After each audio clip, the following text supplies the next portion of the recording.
Hi everybody, how you doing? I'm Sonny Grappone, And I'm Doug Carpenter. and we are Precision Accounting Consulting, and this is the Profit Principle Podcast.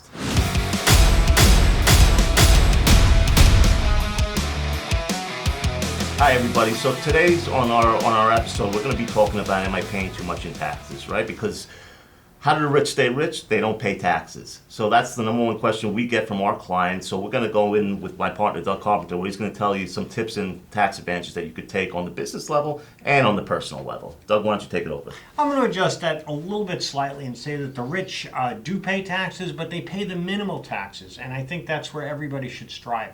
You don't want to leave money on the table. You want to be able to minimize your tax burden while still paying what you owe.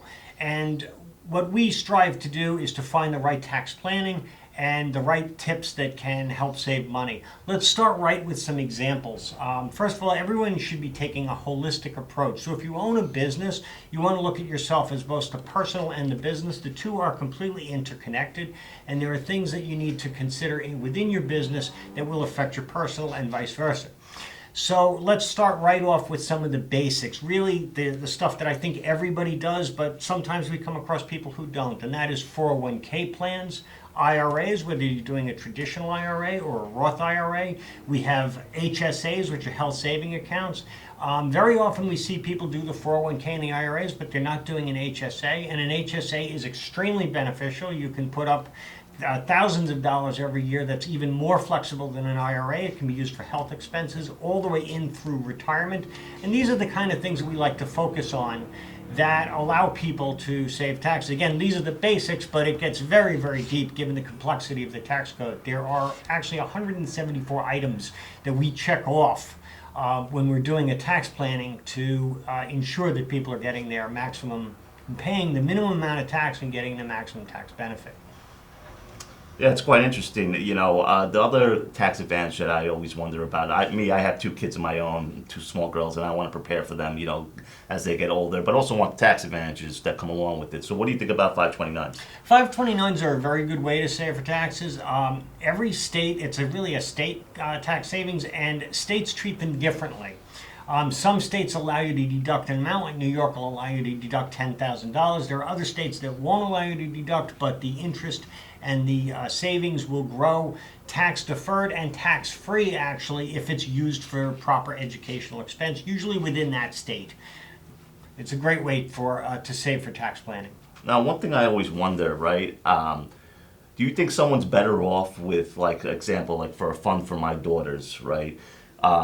Getting their own 529 or buying their own fund on like Fidelity or something like that and doing their own investment? What are the advantages of investing in a 529 for tax purposes, or going on your own and just buying some type of ETF or some type of index fund, on Fidelity or something There's like that? a lot of investment choices. A 529 is a plan. The investment within that plan is something for a financial advisor to do. But there's a lot of things you can do. ETFs are a great solution when doing an investment because of the lower minimal costs that go with that, and the expenses of running that are usually minimal, and they tend to do a broad index. So that's a good way to start.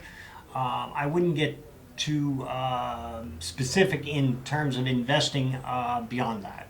Okay, no, it's good to know. So let's get down to the nitty gritty here, for business owners that are looking to pay less in taxes. What are some of the advantages that they can take? We get these business owners that come to us all the time that we write out tax plans for. So I just want to give to the audience, what are some of the advantages that they're taking that they certainly aren't right now? The first thing you want to do is make sure you're in the right corporate structure. We get a lot of businesses that come in that are just starting. And one of the things that we like to do is see what their tax burden potentially could be depending upon the structure that they have. But if you're already in a structure, you may want to restructure that business or figure out which is the better way to go. S-Corp is usually a good answer, but it's not always the answer. And there are different circumstances where that is not the best choice. But we look at that, and some of the things that you can consider are, if you do a C-Corp, there's double taxation on that. There are some advantages in a C-Corp. There's qualified small business tax, which business investment, which basically allows a very large tax benefit when you sell that business. It's very complicated. I won't particularly get into it, but it's exclusive to C corps. There's also some corporate benefits to the owners in terms of fringe benefits that they can get that are much better within a C corp than in the other structures. But generally, from a current taxation standpoint, a C corp is the worst choice. But as you can see, there's a lot of considerations to that. There's a lot of things that we want to look at to make sure that when they structure something now and their future plans for that business, that they're in the right corporate structure. That's the first step in tax savings. So I guess the next question would be, we get a lot of 1099s, right? So is there any tax advantages, or more so, should I say, tax credits, right, that 1099s can take advantage of? By 1099, we're talking about people that are sole proprietors. Maybe they have a gig on the side, and there are certain things that they would want to consider. In that is, if you're a sole practitioner, you're doing and you're a disregarded entity, so you're doing an LLC. And you do a Schedule C on your tax return. You can certainly write off all of your business expenses, but there's some things that you'll pay. You'll pay self-employment tax and some other things that an S corp may help you save money on. So you might consider becoming an S instead of a single member LLC. Usually the advantage is to an S corp. Got it. So on the tax credit side, right, we did a lot of tax credits for a lot of our for a lot of our clients during the pandemic, when they got hit with PPP, the employee retention credit, restaurant revitalization fund. Those are our two main niches. We take care of restaurants and in the construction industry, so we have a lot of experience in those realms. So how about the self-employment tax credit, for 1099? Just going into, is that something they should still be taking advantage of, or something that's still going on? For that, that's a past credit, but there's always new credits that come out, and there's Okay. other credits that they want to look at. The current credits to be looking at is R&D credit. That's applicable to certain businesses that are developing products or developing software or things like that. That's gives them a potential a credit on their taxes. The other thing that is also done is when companies are implementing 401ks or pension plans for their employees, there's a significant investment tax credit that they can receive. There's efficiency for green efficiencies also that offer tax credits, and these are the things that companies want to consider. There's stuff that's in the past. These were the hot buttons were the employee retention credit and other COVID credits that were out there. There were some state tax credits as well. But these are all in the past, and what we look for is the future tax credits. And by the way, the R&D tax credit has been around for decades.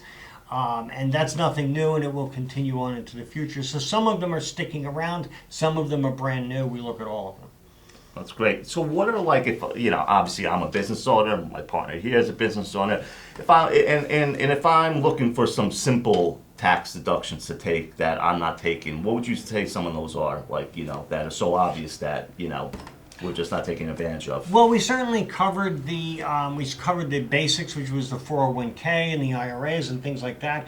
But there's also pass-through entity tax, which is another thing. I think a lot of businesses are taking advantage of it, but we still get clients to come in and say, "What is that?" This is a tax that it's a voluntary tax that you pay your state. It allows you to deduct your tax payments on your tax return, on your personal tax return. It's a roundabout way of doing it. What you used to be able to was you had a deduction on as an itemized deduction, the amount of state taxes you pay. That was taken away in the TRA 2017. That was taken away. You have a $10,000 maximum. The way around it is to do the pass-through entity tax. You pay your tax through your company, and then you get the tax credit on your personal. There are some implications, though, that go beyond that. So if you overpay that tax, it can have effects on your next tax year. So these are all the tax planning things that you want to do, and be careful of how you approach that. Tax is never as simple and straightforward as just one simple answer. Yeah, I think we see that a lot, right? We see a lot of people that come in and they get their tax return done and they think they're getting tax planning done, when that's usually not the case. A tax planning, it's a whole different service that we cater to our clients that's very specific to their needs, and their corporate structure. That's something really not be confused about. A lot of people will say to me, "How come my CPA never pointed this out to me?" And I say, "Well, did you engage your CPA to do tax planning?" The answer is no. I engaged them to do their tax return, and they did your tax return, and you paid them, and that's what they're supposed to do. In fact, they would be out of scope if they went beyond that. Now, they may offer you some tax advice and some tips and things, but that's very different from a formal tax plan. Our tax plans, we generally do a slide presentation. It can run anywhere from 60 to 150 slides. These are things that are really deep dive, and that's not being done when you just get your tax return done.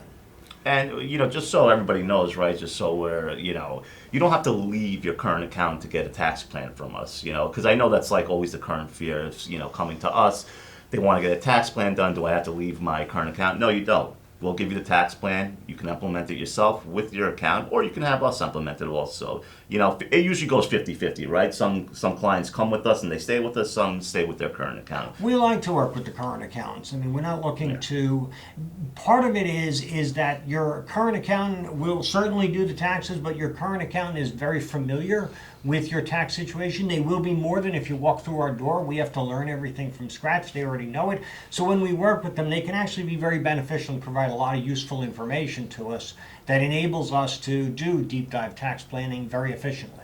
Yeah, I agree. Now, let me ask you on the payroll side, anything we can do, like if I'm a business owner with my payroll that I can take advantage that's going to help reduce my FICA or some type of taxes? This is an area that a lot of businesses, it's another area that a lot of businesses can save money on. That's FICA tax. When you figure out what you're paying in FICA, that's the other half of your Social Security. That's that 7.5% that you're paying on your employee FICA. There's a lot of ways of saving that, and it can be simple things like implementing AFLAC, which is someone will have contributions made to AFLAC, but that's pre-FICA. So then the company's still paying their employee, but they're not paying the FICA tax on that. There's a lot of other things. There's wellness programs. There's other things that they can look into that'll help them save on that FICA tax. Tell me a little bit about the wellness program. We hear about it all the time. We have some clients that take advantage of it. What's your thoughts on it? The wellness programs are a little bit complicated. They're out there, but what they basically do is they give their employees benefits that allow them to have some health benefits. There's weight loss programs. There's things that they can do. There's checkups. There's telemedicine that comes with that. And so it's a benefit that they receive. The benefit is the cost of that program comes out pre-tax, and that allows the company, again, to save on the FICA tax on that wellness program. Often it doesn't net cost the employee anything because they're still receiving the same amount of money. It comes off the top, and that FICA savings is then also passed on to the employee because the employee pays the other side of that, and that's used to pay for the program. The reason the government put that in place was so that people could be healthier, they could be more proactive in their health benefit, in managing their health, and then it cost the health system less. So the government figured it was a win-win. It is a win-win, and it's something that companies can put in to save money by doing a wellness program. It's funny because I met so many people that work for these big companies and midst the small-sized businesses, and they don't find out until like a year later that they're getting that they have a gym membership through their wellness program that their employer proactively joined with that tax advantage. The one thing I want to also ask you is on the payroll side that we always hear is hiring your kids or family on payroll. That's definitely a tax benefit. There's a lot of benefits to it. Of course, you have to find a legitimate job for them to do, but if you can, or for your spouse or for your children, there's a lot of advantages to that. First of all, they can participate if you have a 401k plan or other pension plan, a simple or something like that, they can participate in that as well. That allows you to save more money into the overall family wealth. It's a good thing to do. Again, the key is to find a legitimate job, and something they actually do, keep timesheets, keep records, and they should actually do the actual work. There should be a job, but if you can hire family, there's always an advantage to that. So the one thing I want to ask you, it's kind of funny, you see a lot of tax accounts that go out there and they promote tax planning, but they list off the same 5 tax plans, and one of them, the famous one, is the Augusta Rule, right? And it's funny, we are right here in Melville, New York, right next to the great Bethpage Black golf course that's going to be here having the Ryder Cup in 2025, where people will rent out their houses and claim the Augusta Rule. People take a little too much of advantage of that. Doug, tell me a little bit more about the Augusta Rule and how people shouldn't go too far on that and what the exact parameters are on it. The key to any tax code, is legitimacy. It really has to be. It's not. You shouldn't be playing with the tax code and doing things that are outside of what really it's meant to be. But what the Augusta Rule allows you to do is you can rent out your house less than 14 days, and that money that you receive is tax exempt. There's reasons for it. The reason it's called the Augusta Rule is the Augusta Nationals. People would do exactly what Sonny was saying, is rent out their house, and they would then, this was passed in Congress to allow them to exempt up to 14 days of fees for that rental income. When you do the Augusta Rule, a lot of people miss that they do have to report it. This is not reportable income. It goes on a Schedule E, but it's not picked up as income, and it's cited as the Augusta Rule. You need to keep records. You need to have a market rates. You can't charge outrageous rates. It needs to be in line with the surrounding and prevailing rates, and there's some other documentation and things that you need to do. But if you have people staying in your house to attend Bethpage golf outing, that's definitely a legitimate or use of the Augusta Rule. We do see some abuse of it, though. People try to claim that they've used it for their business, and this is not something we encourage at all, unless you're actually doing it. Thanks. I just mentioned that because I've seen it so many times online where people are mentioning the Augusta Rule, the Augusta Rule. I'm just shaking my head because it's not even as simple as they put it out to be, So it just comes like, well, you just got to be very careful with the tax code and how far you're willing to extend that.